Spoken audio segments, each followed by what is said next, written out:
Fala galera, tudo bom?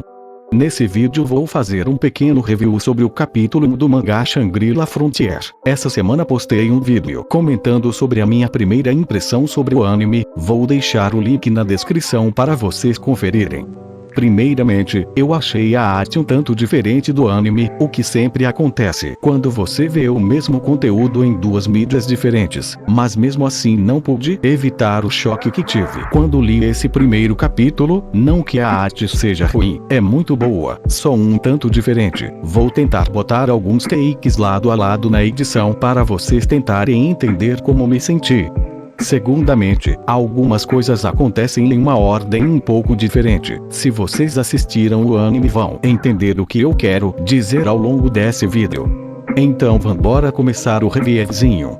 Logo na primeira página não tem muitas mudanças, aquela clássica voadora na cara da Faeria. Pra quem tá de primeira viagem no mangá ou no anime, não tá entendendo nada a essas alturas, mas para você entender o que acontece nessa cena, basta imaginar que o Griffith de Berserk está na sua frente, e você vai entender na hora a reação do nosso pequeno prota, em um nível muito menor, claro, porque nada irá superar o imenso ódio ao Griffith, enfim.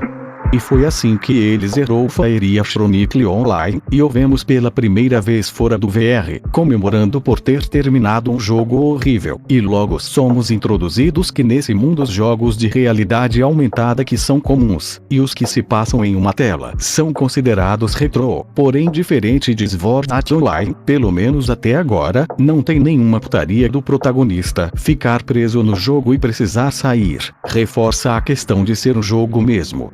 Além disso, abaixo dos melhores jogos uma quantidade imensa de jogos de baixa qualidade, meio acabados, desajeitados, com gráficos e sistemas ultrapassados continuam sendo lançados, como é de fato no mundo real, onde tem poucos jogos que entram pro hall de melhores, e nos é explicado que o protagonista é um dos jogadores que gosta de jogar e zerar esses jogos underground. Então ele fala como é a sensação de ter terminado um jogo tão ruim, que pra ele é o mesmo que ser um prisioneiro que acabou sua sentença. Eu pessoalmente já me senti assim, mas no caso com jogos que tem alguma parte difícil, como o dia que eu fiquei horas e horas tentando passar do primeiro boss do Dark Souls e me senti um novo homem quando terminei.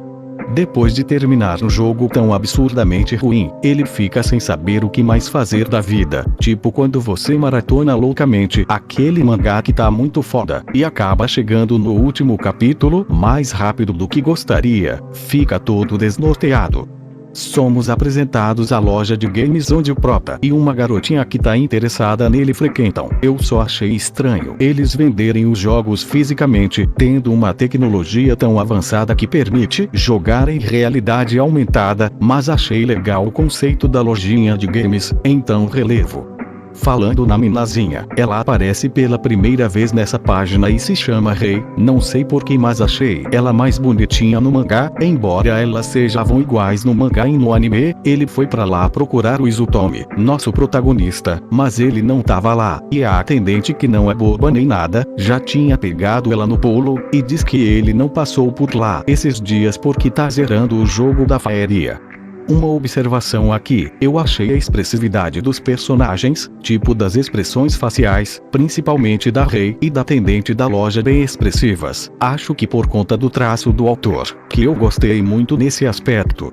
Nessa parte, quando ele encontra a atendente, e eles têm uma conversa sobre o que era ruim no jogo, ela fala sobre a heroína, e que a maior parte dos problemas que tiveram ao longo do jogo foram todos culpa dela, não do chefe final, porque ela era muito indisciplinada, e acabava ferindo ou matando muitos aldeões sem querer, e no fim botava toda a culpa no rei demônio, e se você fosse tirar satisfação com ela, a bicha veio se emburrecia e travava o progresso do jogo, tendo que esperar até que ela fique de bom humor para seguir a história. Porém o prota sabia que no final do jogo ele teria 3 minutos de ação livre antes dos créditos, e então jogou até zerar para poder ter a doce vingança contra ela no fim. Como esse jogo foi tão horrível pra ele, ele não tem mais ideia de nenhum jogo mais horrível que esse pra jogar. Então a atendente recomenda pra ele um jogo bom, para mudar o clima, e dar uma experiência diferente a ele. É aí que ele é apresentado ao Shangri-La Frontier, ao mesmo tempo que ela dá aquela piscadinha pra minazinha que quer ele, porque ela joga esse jogo e pode usar isso como meio de se aproximar dele. A atendente faz a boa, resumindo. Então ele compra o jogo, e vai logo pra casa testar, passa um breve resumo sobre a história do mundo do jogo, que sinceramente ninguém liga, nem mesmo o protagonista, que quando vai passar o prólogo esse simplesmente pula. Certíssimo ele faria o mesmo. Quando ele inicia o jogo, já abre na tela de criação de personagem, então ele já diz o que eu penso toda vez que vou jogar algum tipo de RPG, que é puta merda. Quanta classe, só que diferente de mim ele não fica perdido e tem uma noção do que é que ele quer. Ele escolhe a classe mercenário com 2 espadas e o trabalho viajante, pelo que eu entendi, e esse trabalho tem um crescimento de defesa muito capenga, porém em troca dá muitos status em sorte, o que eu acredito que vai ser usado durante os próximos capítulos, como uma ferramenta para explicar quando houver um tantinho de protagonismo nas cenas. De qualquer forma, eu gostei bastante disso, um status meio aleatório que dá uma dinâmica legal aos combates, e já é explorado muito cedo com a questão do drop das adagas vorpais, que tem logo à frente nesse mesmo capítulo. E na criação de personagem ele basicamente faz o mais tosco possível, porém ele dá uma explicação para isso, pois no jogo tinha a opção de vender a armadura inicial para juntar mais dinheiro logo na criação de personagem, e ele investiu esse dinheiro em uma arma mais potente em vez de armadura.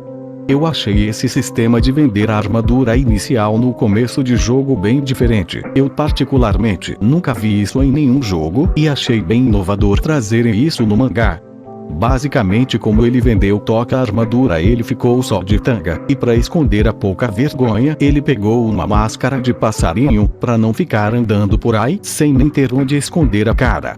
Ele começa o jogo no meio de uma floresta sem entender nada, porque teoricamente ele começaria numa cidade. Porém, como ele escolheu a classe viajante sem saber os detalhes dela, os jogadores que escolhem essa classe spawnam aleatoriamente dentro da área de início. Ele abre ligeiramente sua barra de status, inclusive achei esses balões de status mais interessantes no mangá, porque dá pra você ler ele certinho, sem precisar pausar nem nada, ou ficar sem ler. Mal sabia ele que enquanto ele tava distraído vendo os status, um globinzinho safadinho que tava em cima de uma árvore estava só esperando pra metê-lo à peixeira. O glob já pula nele pra matar, só que o prota, claro, vai mostrar agora pra que veio. Desvia fácil dos ataques do bichinho, puxa as espadas e dá-lhe só uma no espinhaço, e manda ele pra conhecer Jesus mais cedo. O dano dele tá aí pra jogo, só não falar de armadura, que tá tudo ok até o momento.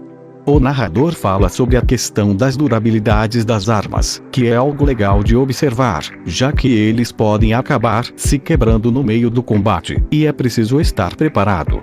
Ainda enquanto ele está pensando nisso, sobre a questão da durabilidade e das diferenças desse jogo e o outro que ele tinha acabado de zerar, a gente vê a figura de um coelho como uma adaga no meio do mato. Parecia mais era que estavam armando uma emboscada pro bichinho, tanto o bicho querendo pegar ele desprevenido. O coelho dá um salto absurdamente rápido, que ele desvia por pouco, e abre um rombo quase do tamanho do da sua mãe numa árvore logo atrás. Mesmo assim, sem tanta dificuldade, fora o medo dele levar hit kill, ele mata o coelho ganhando um bocado de XP de uma vez só. O nosso pequeno Sunraku fica muito interessado na arma que o coelho tava usando e resolve caçar e matar mais deles para ganhar o drop das armas para ele. Também aprende depois de matar o coelho uma habilidade. Habilidades essas que complementam o combate, deixando ele mais forte. Então ele comenta sobre a mecânica de evadir e defletir golpes de inimigos, pois esses artifícios dependem da habilidade pessoal do jogador. Com isso, se o jogador for suficientemente bom, pode até enfrentar desafios teoricamente difíceis demais para ele. Essa mecânica de evadir e defletir se observa muito em jogos Souls-like, como o próprio Dark Souls e Sekiro. Vemos que a Rei tava esperando por ele na cidade inicial, mal sabia ela que o moleque é travesso e já tava quase na segunda. esse tempo que ela tava esperando, ele tava farmando coelho para conseguir as adagas e passou mais de 2 horas para conseguir elas e aprende uma habilidade nova, que foi a que o coelho usou na primeira investida contra ele, e percebe que nessa caçada que ele tava acabou se aproximando mais da cidade secundária do que da principal, então resolveu partir logo para lá, já que os monstros já estavam ficando fracos demais. Ele se dirige para a ponte que vai dar acesso a Secundio, e lá se depara com o boss da área, a grande cobra devoradora, que só por curiosidade é um boss que se recomenda ser derrotado em grupo e ter no mínimo nível 10. No começo da batalha, ele tem muita facilidade de desviar dos ataques dela, e até lança um contra-ataque, mas sua faca se quebra por causa da dureza das escamas, então ele puxa as lâminas vorpais e parte pro abraço, desferindo seu golpe esquerdo PS. Só que a cobrona revida com um jato de bosta venenosa. Sim, isso é cocô venenoso de cobra, e não me pergunte o porquê. Ele é envenenado, mas como é de se esperar, não desiste só por isso, e segue a batalha. Depois, claro, de levar essa olhada sinistra da cobra, ele parte pra cima dela, mas nesse momento a batalha é cortada e somos levados a outro ambiente, no caso, um escritório de alguém que provavelmente é um dos desenvolvedores do jogo, dizendo que até o momento, nenhum monstro único do jogo foi derrotado, que os casuais estão apenas vadiando pelo mundo aberto sem progredir na história do jogo. É aí que fica um gancho absurdo pro nosso prota ser a pessoa que vai promover esses progressos dentro do jogo. Esse final de capítulo, na minha opinião, foi extremamente foda e muito mais impactante que o anime. E por enquanto é isso, galera, esse foi o capítulo. Provavelmente vou continuar lendo e trazer mais reviews pra vocês. Se chegou até aqui, deixa seu like e se inscreve, tamo junto.